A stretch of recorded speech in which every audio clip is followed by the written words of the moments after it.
지난 월요일 날 월드컵은 끝났습니다. 6월 14일 날 시작해서 7월 16일간 우리 32개 팀이 참석해서 64경기를 치렀습니다. 이번 월드컵 기간 중에 그러나 월드컵 축구보다도 더 놀라운 이야기가 있습니다. 그건 태국 소년 축구단 와일드 보어스의 구출작전 이야기입니다. 6월 23일 코치를 포함해서 13명 축구팀이 사라지게 됩니다. 탐루왕이라는 그 치앙마이 그쪽에 있는 태국 북쪽입니다. 굴 앞에 자전거들이 있고 축구화가 발견됩니다. 이 굴에 갇힌 것이 확실시되었습니다. 이 굴은 특징이 있는데 비가 오지 않을 때는 들어갈 수가 있지만 비가 오면 중간중간 물이 차게 돼서 나올 수가 없게 되고 들어갈 수도 없게 됩니다. 이 소식이 알려지자 세계 각국에서 이 소년들을 구출하기 위한 자원봉사자들이 모여들게 되었고 이 시골 마을에도 불구하고 1,500명의 기자들이 운집하게 됩니다. 갇힌 지 10일 만에 영국의 두 다이버가 두 아이들을 발견하게 됩니다. 이들이 처음으로 10일 만에 발견한 거죠.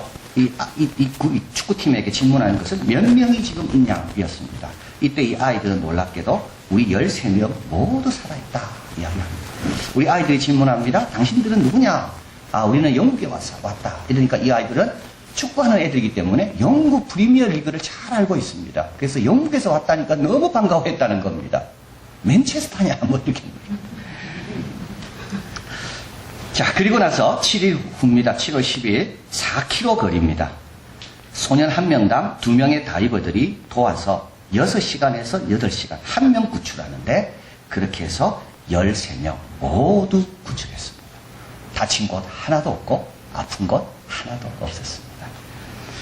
태국은 이로 인해 축제의 분위기가 되었고 특별히 어려운 상황에서 한 명도 다치지 않고 안전하게 구조되도록 지도한 코치는 태국의 영웅이 되었습니다. 처음에는 원수였습니다. 그 코치 때문에 굴에 갇혔다. 근데 지금은요, 그 코치의 리더십을 배우자 영웅이 되었습니다. 23세 고아로 에크라는 코치인데요. 절에 보내졌다가 수도사의 삶을 산 적이 있는데 이 코치는 굴 속에서 아이들에게 명상을 가르쳤습니다. 그래서 아이들이 에너지와 마음의 평정을 잘 유지할 수 있었습니다. 종류 속에서 떨어지는 물을 받아서 잘 배분해서 먹도록 그렇게 해서 몸무게는 줄었지만 아무 이상 없이 아이들이 안전하게 있도록 도왔습니다. 타임지는 이 기사를 정하면서 이 아이들을 구출하는 데 헌신한 또 다른 영웅들이 있다고 소개합니다. 퇴임 중이었습니다. 퇴임하면 됩니다. 그런데도 이분은 후임에게 이 일을 맡기지 않고 끝까지 책임을 지고 해결한 주지사. 잘못되면 자기 책임인데도 이 사람은 끝까지 이것이 해결될 때까지 퇴임을 미루고 이 일을 감당한 주지사. 굴에서 물을 퍼냈는데요. 그 물이 퍼낸 것이 자기 농지로 오면 이 농사가 아무래도 지금 비가 많이 오는 계절인데 어려운데도 그거를 다 양보한 농부들.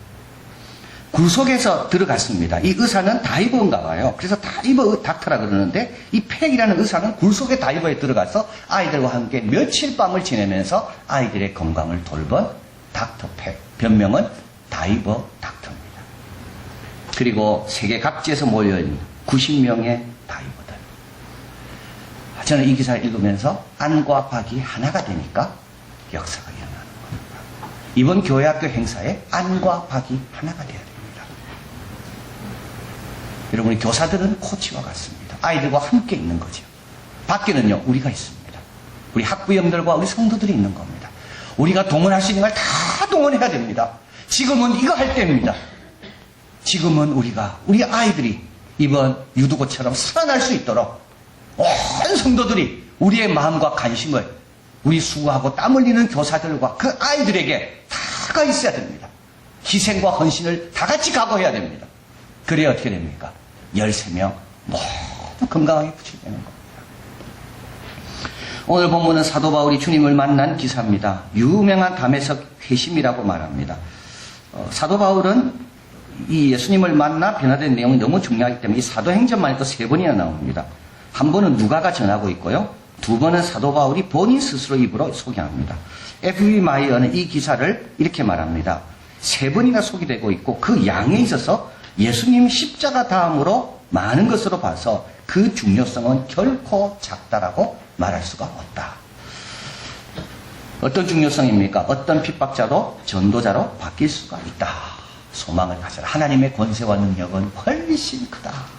또 한 가지는 뭘까요? 하나님께서 우리를 어떻게 사용하시는가? 하나님이 우리를 사용하실 때 어떤 식으로 사용하시는가? 그게 오늘 본문에 잘 나와 있습니다. 우리는 오늘 본문에서 하나님께서 나를 사용하신다면 어떻게 사용하실까? 우리 이웃을 사용하신다면 어떻게 사용하실까?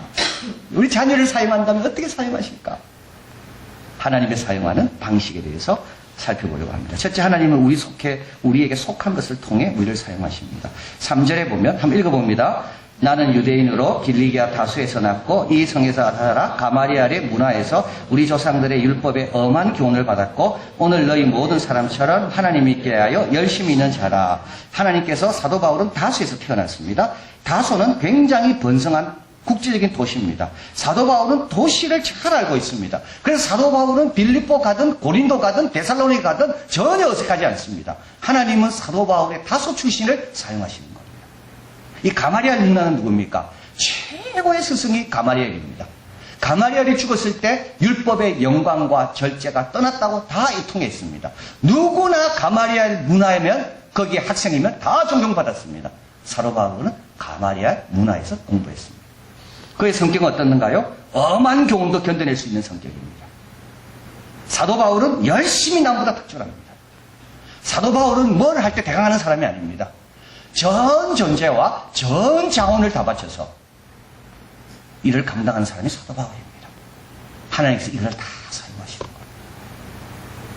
사도 바울은 로마 시민권, 이거는 부모로부터 받은 거죠. 하나님이 이것도 사용하십니다. 사도 바울이 왜 로마에 갔을까요? 로마 시민이기 때문에. 로마 법정에 서야 되기 때문에 로마로 간 겁니다. 그 꿈이 이루어지는데 부모로부터 받은 것을 하나님이 사용하시는 겁니다. 여러분의 기질, 여러분의 경험, 여러분의 출생, 여러분의 부모 환경 하나님께서 어떻게 한다고요? 다 사용하십니다. 사도 바울은요, 오늘 본문에 히브리 방언으로 말했다 했습니다. 히브리 방언은 그 당시 그 지역 사람들이 쓰고 있는 아람을 뜻합니다. 근데 사도 바울은 디아스포라 유대인인데 모국어를 잘 알고 있습니다. 그러니까 어떻게 됩니까? 이민자인데도 불구하고 한국말을 유창하게 합니다. 그러니까 우리나라 사람들이 야, 너 참 훌륭하다. 근데 사도 바울은 그것만 안 했습니다. 헬라어도 잘했습니다. 그게 천부장에게 사도 바울이 헬라어로 말하니까 천부장이 깜짝 놀랍니다. 아니 헬라어를 아느냐? 헬라어를 안다는 말은 뭡니까? 굉장히 지식이라는 말입니다. 로마 사람들은요, 유모를 헬라 여성을 다 썼습니다. 왜냐하면 헬라어를 아이들에게 가르치기 위해서. 사도 바울은 고급 헬라어를 썼습니다. 이거는 다 예수 믿기 전에 사도 바울이 경험한 거고 배운 겁니다. 우리 지난번 우리 강의 들을 때 우리 하나님은 한성열 교수님을 통해서 우리가 받은 상처로 사용하신다고 그랬어요. 우리가 받은 상처도 언젠가 하나님께서 다 사용하시려고 주신 것이다. 다윗이 목동할 때 했던 거 다 사용하십니다. 요셉이 감옥 가서 2년 동안 그 바닥 있는 사람들 만난 거 다 사용하십니다. 하나님 우리를 들어 사용하실 때 우리가 경험했던 거, 우리가 알고 있는 거, 우리가 배운 거 하나도 버리지 않도록 하나님은 다 사용하신다.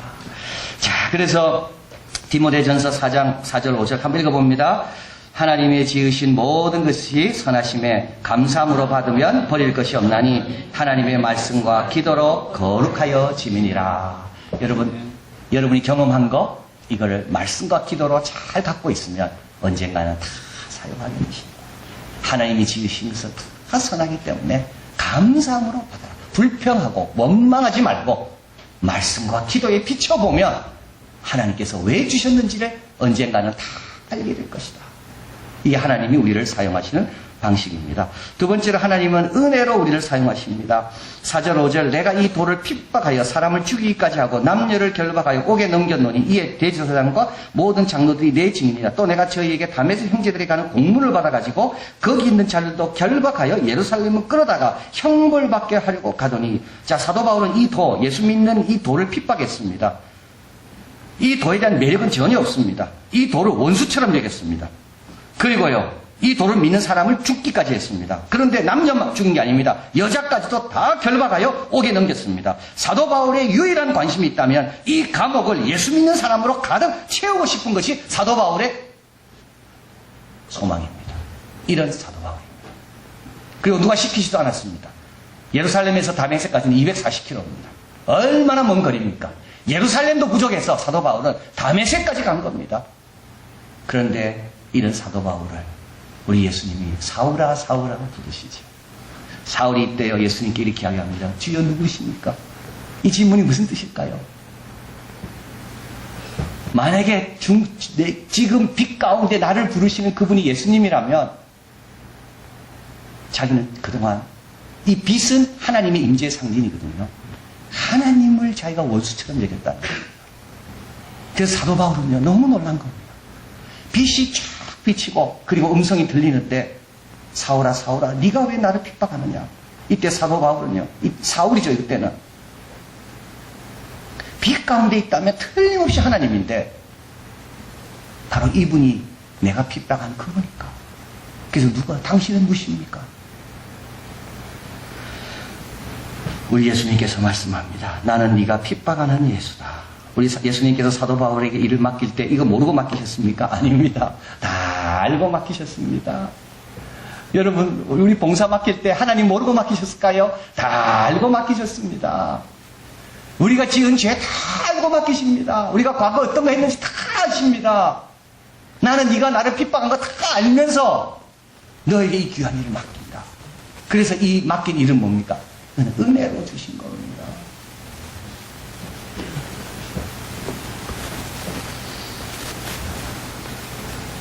사도 바울은 11절에 주여께서 가라사대 일어나 다메섹으로 들어가라. 사도 바울이 묻죠. 내가 무엇을 하여야 합니까? 주님 말합니다. 다메섹으로 들어가라. 사도 바울은 깜짝 놀랐습니다.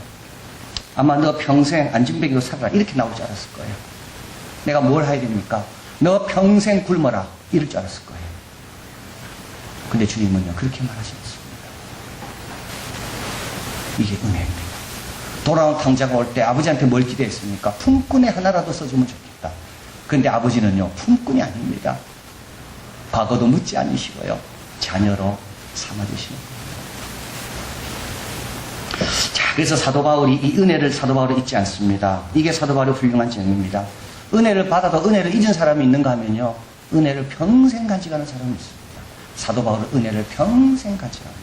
그래서 사도 바울의 사역은 어떻게 했냐면 딱 셋입니다. 여러분 기억하시면 됩니다. 겸손입니다. 여러분 사도 바울은 겸손했어요. 두 번째는 눈물입니다. 그 은혜와 그 주님의 사랑을 생각할 때 눈물 없이는 안 됩니다. 세 번째는요 인내입니다. 그분의 뜻을 행하는데 인내가 많이 필요하거든요. 눈물과 겸손과 인내입니다. 이 인내가 충성인 겁니다.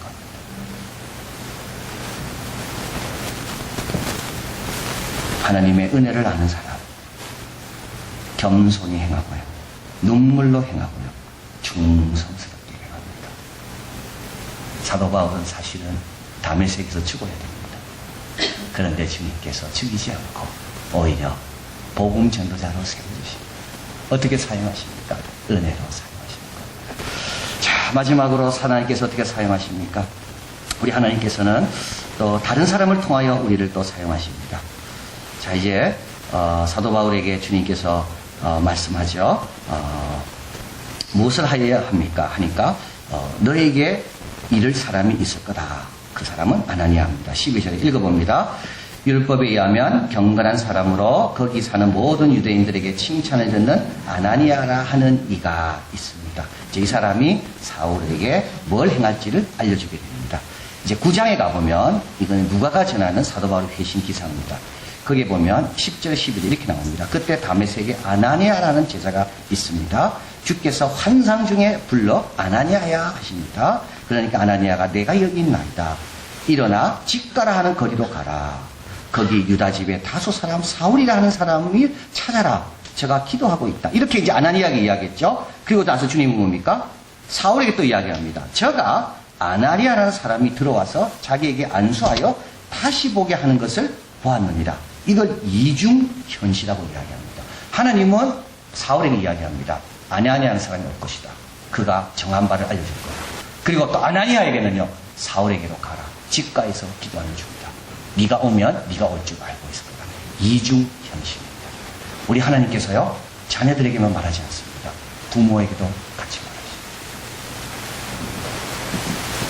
우리 자녀, 우리 하나님께서요, 교회 학교 아이들에게만 말하지 않습니다. 교사들에게도 같이 말씀합니다.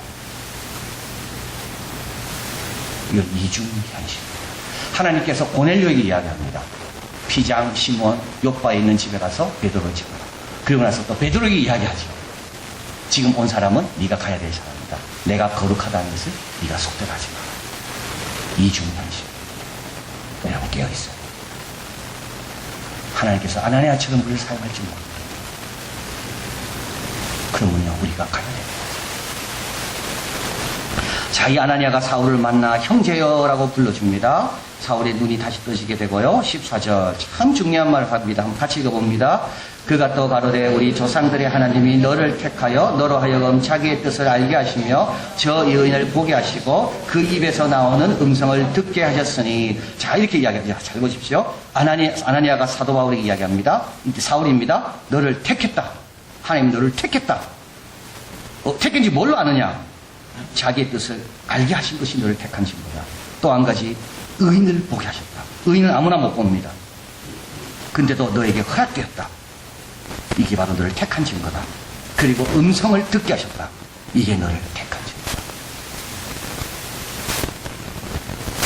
여러분, 하나님의 음성을 들었습니까? 그것을 맞는 자입니다. 그리고 하나님의 뜻이 뭔지를 알고 있습니까? 이건 뭡니까? 하나님 나를 택했다는 증거. 자, 그리고 나서 이렇게 이야기합니다. 네가 그를 위하여, 이제부터 어떻게 살아야 됩니까? 택함 받은 사람은 그를 위해 살아라. 모든 사람 앞에서도 그를 위해 살아라. 너의 보고 들은 것에 대해서 증인이 되라. 6절 한번 읽어봅니다. 이제 왜 16절 주저하느냐? 일어나 주의 이름을 불러 세례를 받고 너의 죄를 씻으라 하더라. 자, 여러분 한번 보십시오. 왜 주저하느냐? 일어나라. 그리고 주의 이름을 불러라. 여러분, 마음으로 믿어가 안 됩니다. 입으로 시인해야 됩니다. 소리내 기도해야 됩니다. 목소리로 찬양해야 됩니다. 그래야지 온전한 구원을 받게 됩니다. 이름을 불러라고 한다고 했어요. 그리고요, 세례를 받고 공개적으로 매수 믿는 자임을 선포하고, 그리고 죄를 씻어라. 아무리 많은 죄도 십자가로 다 용서받으니까 너 죄 갖고 있지 말고 죄를 깨끗하게 씻어라. 우리 예수님의 말씀이 생각납니다. 그러므로 너희는 가서 모든 족속으로 제자를 삼아 아버지, 아들과 성령의 이름으로 세례를 주고 내가 분부한 모든 것을 가르쳐 지키게 하라. 아나니아는요, 예수님이 분부한 모든 것을 가르쳐 지키게 합니다. 여러분, 초는 아무리 이름 없고 아무리 약하고 아무리 가느다라고 아무리 보잘것 없어도요, 초에 불만 있으면요, 큰 등대의 심지에 불을 붙여줄 수 있습니다. 초가 이름이 있고 없고는 아무 중요하지 않습니다. 초가 건강하든 아무 중요하지 않습니다. 거기에 불이 있냐 없냐가 중요합니다. 불만 있으면요, 엄청난 등대의 심지랄지라도 그 심지를 살려줄 수가 있는 게 초입니다. 이게 아나니아입니다. 아나니아는 성경에 한 번밖에 안 나옵니다. 근데도요, 큰 심지 같은, 그 등대의 심지 같은 사울에게 불을 누가 붙여줍니까? 아나니아가 붙여줍니다. 아나니아는 도망가지 않았습니다. 사도 바울이 다메섹 온다는 걸 알면서도 도망가지 않았습니다. 아나니아는 수많은 사람이 핍박받는 현장 가운데서도 하나님 의심하지 말고 하나님 불평하지 않고 여전히 주님 부를 때 늘 준비하고 있었습니다. 비록 이름이 없는 한 무명의 성도라 할지라도 뭐가 있었다고요? 그게 불이 있었다고요. 그래서요, 그 등대를 밝히는데 쓰임받은 겁니다. 하나님께서 어떻게 사용하십니까? 하나님께서 주위 사람들을 통해 사용하십니다. 하나님께서 나를 세우기 위하여 하나님께서는 주위 사람들을 도전하시고 감동하시고 충성스러운 자를 통하여 우리를 사용하신다. 자, 이제 어떻게 살아야 될까요? 일상의 삶을 소중히 여겨야 됩니다. 나중에 다 사용하실 것입니다. 원치 않는 환경, 그것도 다 나중에 주님께서 다 사용하실 겁니다. 하나님의 섭리를 받아들이고 그저 우리는 말씀대로 행하는 겁니다. 말씀대로 행하는 겁니다. 주님이 가지라는 그 마음만 갖고 그냥 사는 겁니다. 두 번째, 우리도 주의 은혜를 기억하고 직분과 사명을 은혜로 받았다는 것을 기억하고 겸손, 눈물, 참음으로 감당하는 겁니다. 그리고 늘 깨어 있어야 됩니다. 깨끗한 그릇이 되어 있어야 됩니다. 아나니아 호련히 찾아왔습니다. 호련히 주님께서 우리를 부르실지 몰라요. 이때 우리는요, 모세의 어미처럼 영적인 모유를 늘 준비하고 있다가 모세에게 달려가서 먹이는 겁니다. 그러면 우리 주님이 우리를 택하신 그 뜻을 이루게 되며 주를 위한 삶을 힘차게 살아가는 우리 모두가 될 줄 믿습니다. 사랑하는 하나님 감사합니다. 한 사람 살려내는 게 그냥 되지 않습니다. 6시간에서 8시간 동안 2명이 붙들어서 그 생명을 걸어야지만 살려냅니다. 우리는 너무 쉽게 사람의 목숨을 살려낸다고 생각했습니다. 우리 아이들의 영혼을 감동시키기 위하여 하나님 더 헌신하고 더 기도하고 더 하나 되게 하시고 아나니아처럼 이름이 있든 없든 초가 강하든 약하든 상관하지 말고 그저 이 불의 불꽃이 붙어 있을 수 있도록 늘 깨어있고 늘 경건하고 늘 깨끗하게 살아가는 우리들이 되게 하여 주시옵소서. 하나님도 우리를 택하셨습니다. 그래서 말씀을 들리게 하시고 그 의인을 보게 하시고 그리고 주의 뜻을 알게 하셨습니다. 이 택함이 헛되지 않도록 주를 위해 자신을 드리게 도와주시고 만가지 은혜를 받았습니다. 슬프나 기쁘나 주님만 위해 눈물과 겸손과 충성으로 헌신해서 우리를 은혜로 부르시고 우리 속에 주신 모든 것들이 다 동원돼서 우리 예수 그리스도의 이름과 하나님의 나라와 이웃에게 축복이 되는 복된 삶을 살아가는 우리들이 다 되게 하여 주시옵소서. 예수 그리스도 이름으로 기도하옵나이다. 아멘.